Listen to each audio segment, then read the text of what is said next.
Hey, what is up guys, I'm KBHD here, and the day we've been waiting for is finally here. The Samsung Galaxy S8 and S8 Plus are officially revealed. Now I say that a little bit ironically, obviously, because this phone was leaked everywhere, but it's okay, it's good to actually see it in person now and feel it in the hand. So now that everything is officially official, this is everything you need to know about this new phone. First of all, from the very beginning, it was all about that display.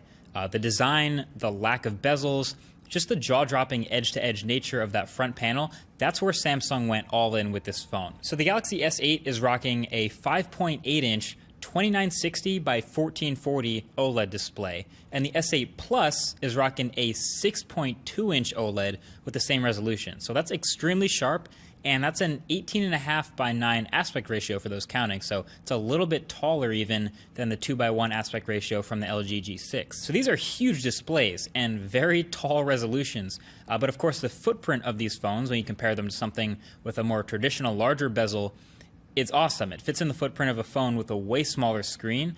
They're calling it the Infinity display. I'm calling it like the almost bezel-less look. You can call it whatever you want. I really like it. Now, it's not a completely new concept. The Galaxy S7 Edge had the display glass melting over the edges already last year, but for some reason, that phone's edges always felt kind of sharp to me, never really got quite comfortable with it, but the S8's edges here feel much softer. They're much more seamless feeling than before, which no doubt took a lot of careful engineering. And then, of course, they pushed the display further up to the top and further towards the bottom of the phone by getting rid of the physical buttons and replacing them with software buttons. So okay, finally, Samsung is actually now switching from hardware buttons on the bottoms and the chins of all their phones to the software on-screen buttons. That's great, I love them, but what does that mean we lose by switching? Well, first of all, Samsung's software buttons are not pretty. I mean, maybe it's just me, but I think they're pretty ugly. And they're also out of order. Like, the back button should still be on the left, but luckily we can reorder these buttons in the software to switch the order if we want. We can't change the way they look, but there's that. And then you also lose a physical home button, which had the fingerprint reader on it on the last phone. So the fingerprint reader now here moves up to the back of the phone and way up by the camera. This one is kind of a stretch, and I actually don't mind, fingerprint readers on the backs of phones. Like on the Pixel XL, for example, when I'm holding my phone in a normal reading position, the fingerprint reader is actually easily reachable, so I don't mind that. It's in the middle of the back.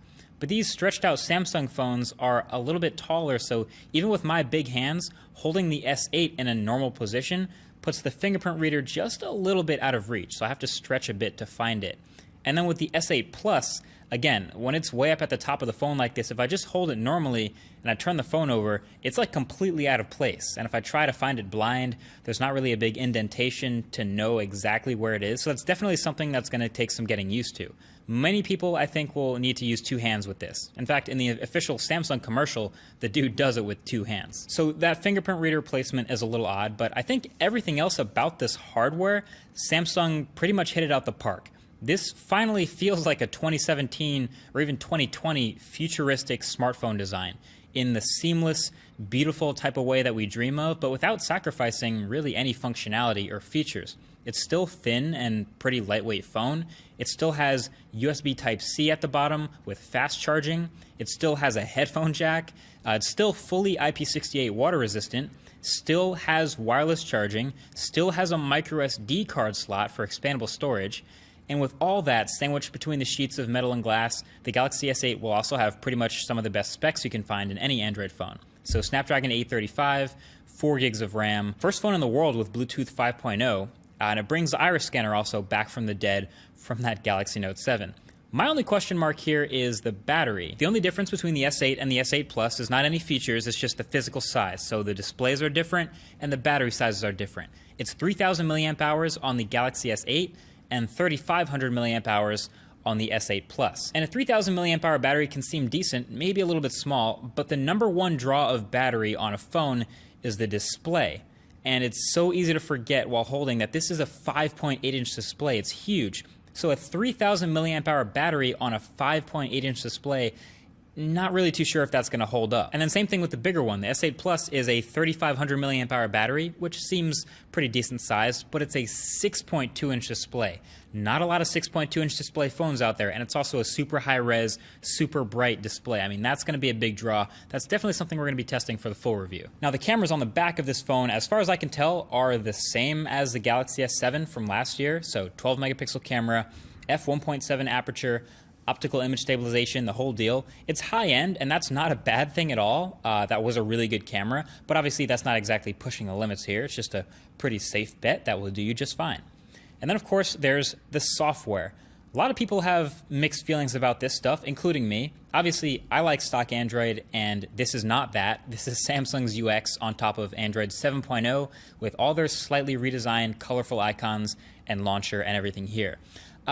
It feels fine with the hardware. They have a new set of wallpapers to look pretty great on this display, and the home screen icons and widgets are a little tweaked, but overall it's nothing drastically different from before. There are some neat tricks up its sleeve, like there's this button that shows up when you're watching YouTube videos full screen that basically lets you do what the iPad does and punch in a little bit to fill the display if you really hate the black bars on the side, your call. Obviously, you can still rearrange the software buttons at the bottom, like I said. I'm sure we'll find even more stuff when we get to playing with this phone even more. But the biggest new software feature of the Galaxy S8 is actually its personal assistant called Bixby.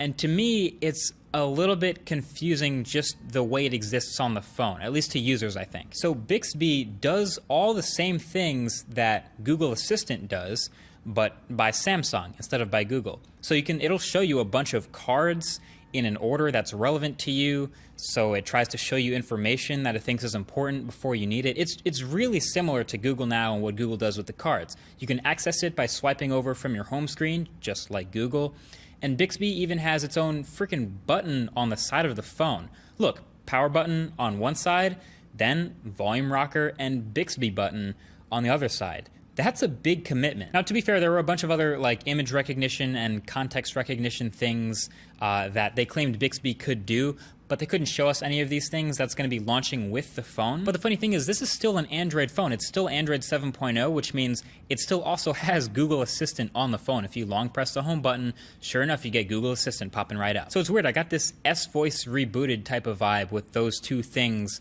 doing the same thing existing next to each other on the phone. It's kind of a weird thing.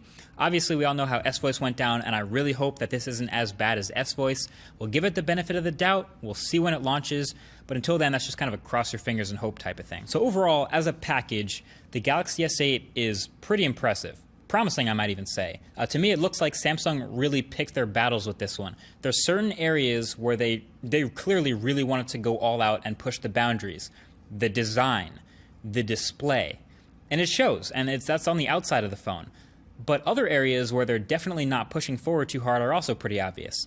The camera, the battery. But as an entire phone, I'm pretty optimistic for the Galaxy S8.